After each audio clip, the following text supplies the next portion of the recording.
I wanted to take the time today to just kind of go over that, filling in that table that we did, because this is kind of putsy and there's a lot of stuff that you have to remember. So keep in mind when you're working through making what we call a frequency distribution, that's what we're doing here. You're going to look for the largest number and smallest number. And in this case, I believe I found it to be largest number 79, smallest number 59. If I want to use 7 classes, I'm going to take 79 minus 59 and divide it by 7. I have to do the 79 minus 59 first, so that's 20 divided by 7, and that gives me a breakdown of 2 point, gotta get my calculator, so 20 divided by 7, 2.857. But what I do is I take this and I round it up, no matter what. Even if this was 2.3, I would still round it up to 3. So my class width is 3. And so I'm going to start with the smallest number, 59, and then I'm going to add 3 to that. And so when I add 3 to that, 59 plus 3, that gives me 62. So this one goes from 59 to 61. Then I'll add 3 to this, so 65. So then one before that goes from 62 to 64. And then I add 3, 68. So this one goes from 65 to 67. 68 plus 3 is 71.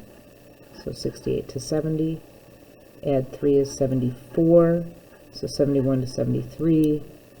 I add 3, I get 77. So this is 74 to 76. And then the last one I'd add 3, 77. That would bring me to 80, so this is 77 to 79. I don't need this one because now I have 1, 2, 3, 4, 5, 6, 7 classes. Oops, I made that down. So 7 classes, that's all I wanted to work with. When I talk about my boundaries, remember, I want to make sure that I am covering everything here. So this one's going to go from 58.5 up to 61.5. That means if I have decimals in there, I can cover anything from 58.5 to 61.5, not including 61.5, because this one's going to include 61.5 up to 64.5. And then again, I just keep doing that. It's that decimal, if there are decimals that I have to worry about. So this would be 64.5 up to 67.5, and then 67.5. There's always that repeat up to 70.5, up to 73.5, 73.5, up to 76.5, 76.5, up to 79.5. And so that gives me, again, if there's decimals in my data, that helps me figure out what class it's going to go in. If it's not exactly 59, if it's a little less than 59, where does it go? Actually, it's really more important for some of the ones that get a little bit bigger. So let's say I find 61.4, well, that's going to go in the first class, but 61.7 would go in the next class up. So that's why we kind of do that in case there are decimals. So then my midpoints come from adding together these two and then dividing by 2. And sometimes the midpoint is pretty obvious. For me, this one's pretty obvious. Right between 59 and 61 is 60. But you can find it by doing 59 plus 60, hit equals, divide by 2. But these ones are all pretty nice. Smack dab in the middle. 69, 72, 75, 78. We use the midpoints for one of our graphs that we're going to be making, and so we'll revisit those midpoints. We use it in the I believe it's the frequency polygon, and we'll talk about that today. But then I go through and do my tallies, and again, I just have to put these values in. So within this limit, if this falls within that limit, I'll put that down.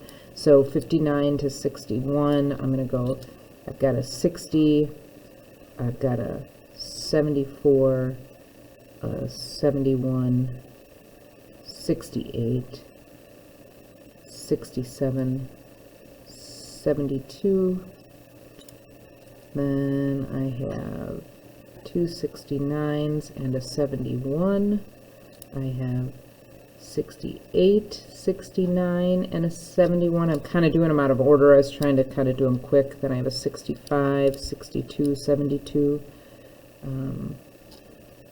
65, 62, 72, so 67, 73, 65. Just plugging those all in. 65, 70, 68. 65, 70, 72.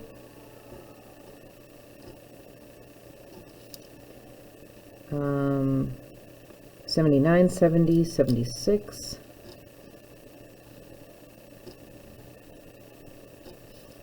And 59, 75, 71. 59, 75, 71. So just kind of quick tallies. That didn't take too long, and so now I can count up my tallies to get my frequency.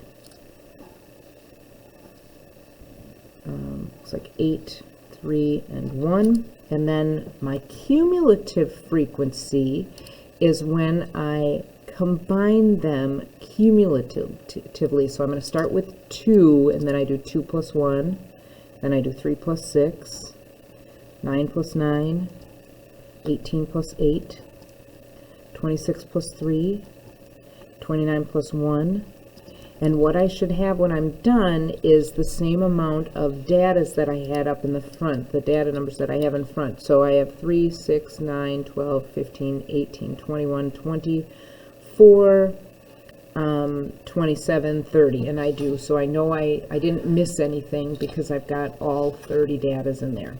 And then the relative frequency comes from this amount of percentage. So it's relative to the percentage of everything there. So I would do out of 30, I'm just going to take my calculator and get some kind of decimal-ish. 2 divided by 30 gives me 0.07. I'll just round that up to 0.07. 3 divided by 30 is 0.10. I can write these as percents as well. This would be 7% or 10%, but I'll just leave it as, maybe, we did the last ones as percent, so let's do those as percents too. So this is 7%, 10%, so it's the number divided by the total times 100. Then I do 9 divided by 30, gives me 30%. Because I'm multiplying by 100, remember, moving that decimal over twice. 18, oops, sorry, I messed that up. Sorry, I should be going back to this last column here. Apologize for that. That one should be 6 divided by 30, that's 20%. And then 9 divided by 30 is 30%. 8 divided by 30, 27%. 3 divided by 30, 3 divided by 30 is 10%, and 1 divided by 30 is 3%. Need to go back up here because I did the wrong number on that one too. Sorry again about that. So 1 divided by 30 I should have done, and that I did down here, so that's 3%. If I did this right, this should add up to pretty darn close to 100%. Or 1 whole. If we did it left it as a decimal, we would leave it that way. I guess I don't even remember if we did it as a decimal or a percent. If I left it as a percent, these would be 0.03, 0.2, 0.3, 0.27, 0.1. It really doesn't matter if you graph it as one or the other, as the relative frequency, as the decimal equivalent, or the percent equivalent. If it's percent, I add it up, it equals 100. If it's this, I add it up to equal 1. And sometimes it just even depends on the book that you're using, that you look at to do that. So then when I make a histogram for my average heights, my histogram, remember, uses that bottom, I'm going to be making it on this graph, my, on here, my class width was 3, so I'm going to be breaking my bars down into 3s. And so this, I'm going to just start with this first group. I'm just going to make my bar a width of 3. It doesn't really matter. I could make it a width of 2, but this is the group that goes from 59 to 61, and then my next group of 3 is going to be the one that goes from 62 to 64. I don't know why I wrote that. Okay. 62 to 64. My next group of 3. Remember, these get right next to each other, so I'm just making them all the same width, and I just decided to make them 3 units wide. No particular reason why, I just did. You could make it 2 units wide, however you want to do it. You could add it up like we did the last time and divide by the total number of classes that I'm going into, but I'm just kind of doing this for ease here. So 65 to 67 is that next group. My next group of 3 is 68 to 70. Then I do 71 to 73. And I'm taking it just off that paper, 74 to 76. It was right off that class limit thing. And then the last group is 77 to 79. And then on this represents the heights. I believe it is in inches, so I'm going to put that in there. And then up the side is the frequency, and that's always the case. This one I have to figure out how I'm going to number. I noticed that in here my highest number is 9, so maybe I'll make it go up to 10 on this graph. And I'll do 1, 2, 3, 4, 5, 6, 7, 8, 9, 10. That one worked out pretty well, just to do every other one. Spread it out nicely. So 1, 2, 3, 4, 5, 6, 7, 8, 9, 10. And then when I make my bars in here, and it looks a lot like a bar graph, but it's just crammed together. I should back that up a little so we can see this all at once. So it's just this bar. I'll get a straight edge because I can here. And my first bar goes up to a height of 2. My second bar goes to a height of 1, height of 6, height of 9, height of 8. So this goes up to a height of, I did every other one, so 2. Oops. Did that wrong. And then that would be my first bar on my histogram. Then it goes to a height of 1. And then a height of 6. So I'm going to make this go right up to 6. I gave up on my ruler only because I don't have a whole lot of room on my desk to do it. So my next one is 9. It's going to go up to 9. And I made, again, each bar over 3 so that they're spread out the same amount. 8 is my next, so up to 8. Then 3. 1, 2, 3. And lastly, 1. So I end that bar. So that's my histogram. I'm going to label this. It says make a frequency, so it interested in determining the average height. So this is heights of students. And so I have a label on that, and I'll back that up because we're actually going to need to be able to see more stuff anyway, so I want to back that up. So I can get more graph stuff in there or more information in it. So this was the histogram. Now we're going to take this and do our other types of graph. I'm not going to do it with the Dallas area stuff because I have the stuff for the heights here. So I'm going to do everything just for the heights data. So I'm going to set that graph up here. So if I want to do a relative frequency histogram, then I go to the, I'm going to fold my paper down a little bit here so you can see. I'm going to go to the relative frequency column, and I can either do this as, again, percents, or I can do it as these decimals. I think I'll do it as the decimals on this graph. So I'll do it as these, which means that my highest is 0.3. So when I work my way up here, I need to get up to 0.3. So maybe I would do, let's see, 1, 2, 3, 4, 5. I'll call that 0.1. 1, 2, 3, 4, 5. I'll call that 0.2. 1, 2, 3, 4, 5. I'll call that 0.3. So this would be 0.02,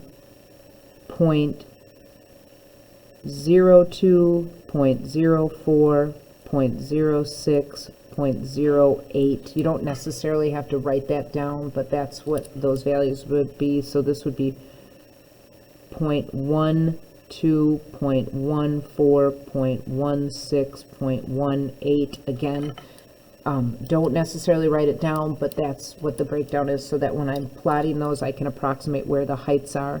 Again, this would be 0.22, 0.24, 0.26, 0.28. And then when I set this up again, the bottom part is going to be the same. And in fact, my graph is going to look a lot the same. It's just that my percents are going to be the heights of my bars instead of the frequency. So I'm still going to have that same breakdown on the bottom, and I'm still, again, going to do them by threes.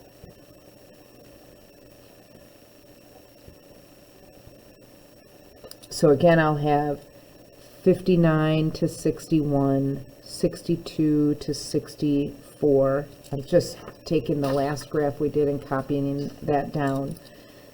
65 to 67, 68 to 70, 71 to 73, 74 to 76, and 77 to 79. And I'll still call these heights in inches. But when I do this side, this is going to be called relative frequency, and that will let everybody know that we're looking at either a decimal percent or a percent value. And so when I sketch that, trying to get that a little clearer for you. When I sketch those, again, the bar, it's going to have the same feel as this one. It's going to be a little bit shorter because I didn't spread it out, or the graph that I'm using is smaller. But the values that I'm using to mark it down as are going to be these frequencies. So I'm going to, again, hold that right up here against it so that you have room to see where I'm getting these values from. So the first one I'm going to do is 0.07. So 0.07 goes between 0.06 and 0.08. So there's my first bar on my histogram. The next one is 0.03. So that's between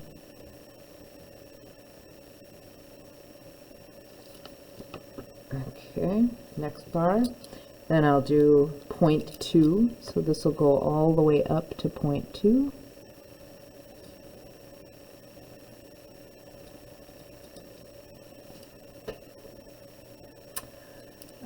And 0.3, so this one goes all the way up to 0.3. My next bar is 0.27, so that one's going to go here. I think I thought 0.27 was my highest and 0.3 was. I don't know how I missed that, but not that it matters too much. Good thing I numbered it the way I did. Worked out.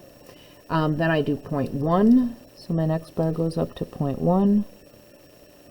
And last one is 0.03 again, so that's going to be this short one between 0.2 and 0.4. And again, the same thing that I have to remember when I label my axes, this is still going to be, it's the relative frequency histogram for class heights would be my title. Class heights is what I'm looking at. So I'm going to use the same data that I did for that, and that's what I call a relative frequency histogram. It comes from the relative frequency. Now I can do two other graphs as well. The next one is the frequency polygon. And when you do the frequency polygon, again, you're going to be using the same things here, but you're going to be plotting it at the midpoint. So it looks a little bit differently. I'm going to be thinking of the same bracket, but I'm going to be plotting this dot at the midpoint, okay? Typically when I do this, it'll start at 0. So what I'm going to do, because I'm not starting this graph at exactly 0, I'm going to make a little zigzag there. And then I'm going to make my my grouping that I did, 59, 60, 61, that breakdown. So this was from here to here. That was the 59 to 61. Okay, that was that breakdown. But I'm interested in just plotting it at 60. So actually, I think it might be easier for me to put it between 2 on this one. So I'll start with 60 here, and then just because then that's a middle bar instead of me having to go in the middle, then I'll do a width of 2 for my next one, and I go to that midpoint, so that one's at 63. So in the middle is 63, and then 66, and then 69, and in between then that's 72. So again, I'm using the midpoints in there, and I just chose to do it by 2 because I could put the midpoint in the middle. No particular, again, reason for that. 72, then I go in the next one, it's 75, and then the last one is 78, and then I will start to draw, like put these values in here, and then I'm going to connect the points. It's going to start at 0 and it's going to end at 0. Okay, so it looks again a little bit weird, but at 60 the frequency is 2.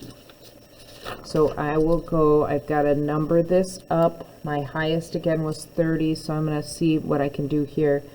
Nope, sorry, my highest is 9, so I think I can get 1, 2, 3, 4, 5, 6, 7, 8, 9, 10. I can't. Okay, so that worked out good.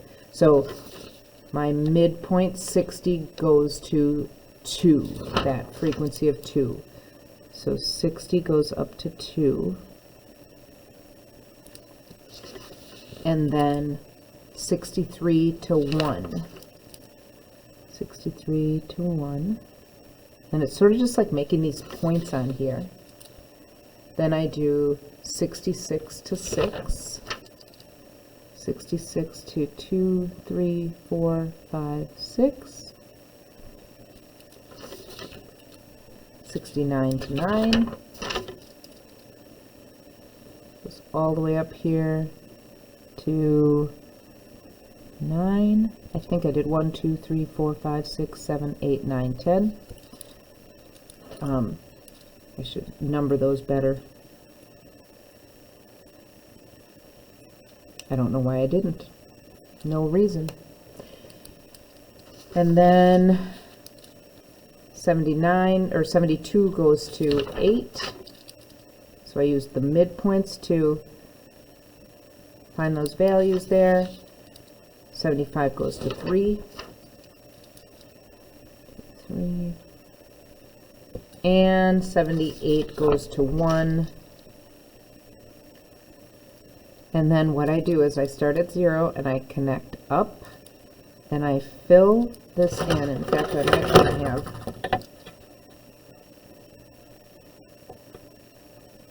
a ruler for this. And I just connect the points.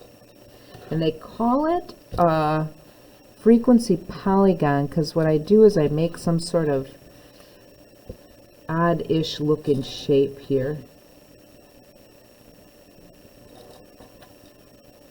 And then I'll finish that down at 0 in the midpoint of the next one. So that becomes my frequency polygon. Again, I used the same data, but the only difference is I used my midpoints as the base instead of the classes that I used. This should mock the frequency table in terms of how it goes up and then down and then up again and then back down, because we're using the frequencies the same way. In fact, this is still frequency on the side because I'm using those frequency values. And then my height is still, it's a frequency polygon, so again, I'm still class heights. The only difference here is, because these are the midpoints, I would put the average heights, or maybe better than not average, I should probably call it the, what are the midpoints, I guess, midpoint heights.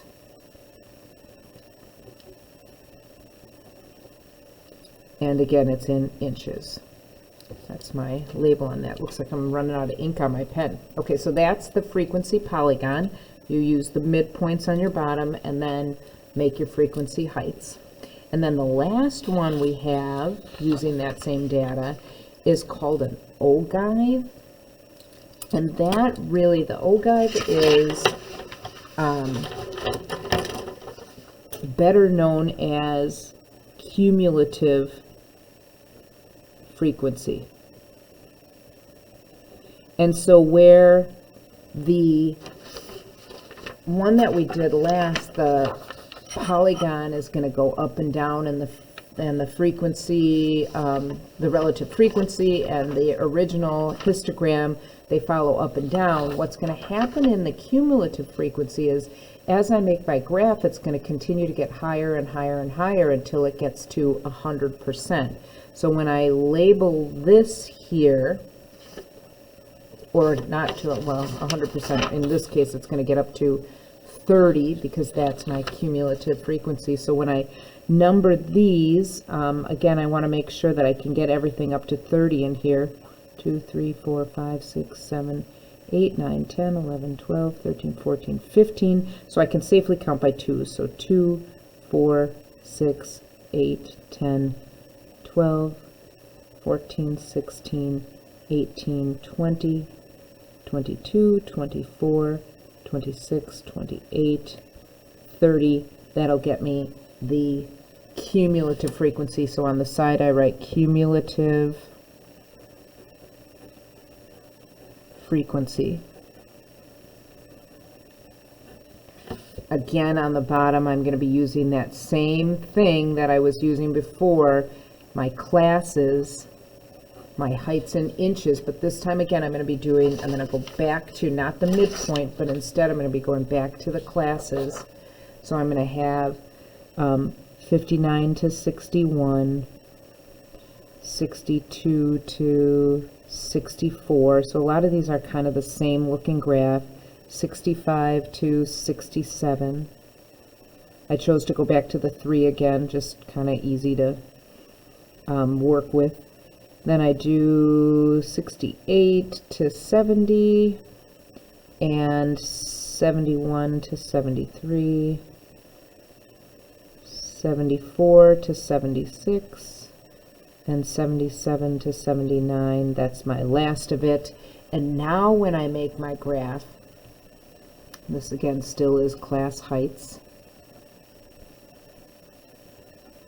So the different types that we're looking at, different types of graph, this one is going to use the cumulative frequency. So you might want to mark on that's when they talk about the ogive graph, it's using the cumulative frequency.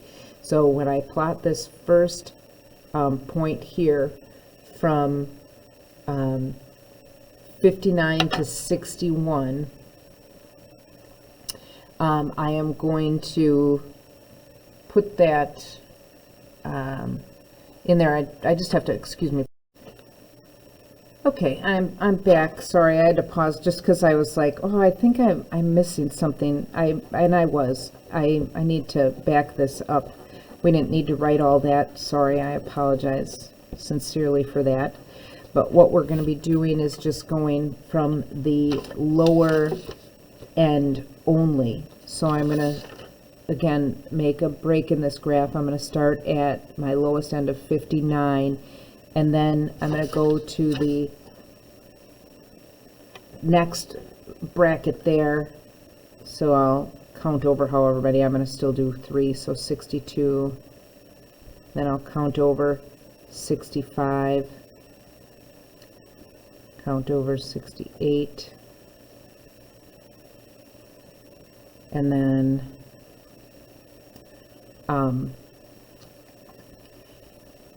keep finishing or keep working 71, 74, 77, and then I'm going to finish this off, this end thing. It's going to be at 80 would be after the thing, but by there. So what my goal is to work all the way up to 30. So when I start at 59, I'm at nothing. Like the beginning of the bracket is nothing. So that one always starts at 0. But by the time I get to 62, I have cumulatively 2 people within that height. Then when I get to the next bracket, cumulatively I have 3, so I'll make that point at 3. When I get to the next bracket, by the time I get to done with 67 to the start of 68, I'm already up to 9 cumulatively. And then by the time I'm done with 70 and starting 71, I am up to 18. So at 71, I'm already up to 18. At the end of 73 and the start of 74, I've completed, or I've gotten up to 26 people. So this goes up to 26. Trying to eyeball where that is. And then in my last grouping, 77 to 79, I'm up to 29. By the time, it's what it is by the time I get to 77, I've had 29 people. I've had a frequency of 29. So at 77, I'm at 29.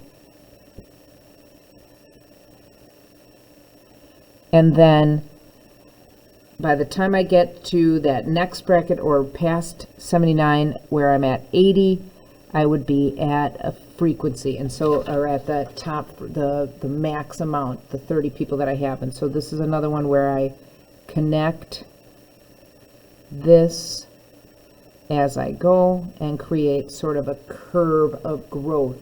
And so it helps me kind of see, you know, where is it and what rate is it growing the quickest. It's growing slow at first, and then it's growing really quick. So a lot of people, that tells me a lot of people fall within these heights, and then it slows down. So then that's my last one, the cumulative frequency, or the ogive. So we talked about the 4 different types of graphs. Again, sorry about that break that I had to do. I just was having a brain fart or something. So here's my regular histogram with the classes and the frequency, and then I have the relative frequency, which looks a lot like the regular histogram. It still has the classes, but then it uses the percents or fractions instead, or decimal percents instead. Then I have the frequency polygon, where I'm using the midpoints as my values, and so the midpoints, and I work with the frequencies, but the midpoints become the bottom line in the frequencies. And then the last one that we did was that ogive, which is where here, the cumulative frequency, where it works with just the endpoints and then the cumulative frequency when we make it. So a lot of different graphs that work with this section. We actually have one section left that we're going to be doing, that's stem and leaf plots. And that we'll do in class together on, what is today, even Thursday, so on Friday. And then I'll give you a review to work on Monday when you're at home, and then you'll take your test in class on Tuesday. That's kind of going to be our plan. And we'll play it by ear. If you don't feel ready, you can kind of let me know. But, all right, hope all is well. Talk to you later, Emma.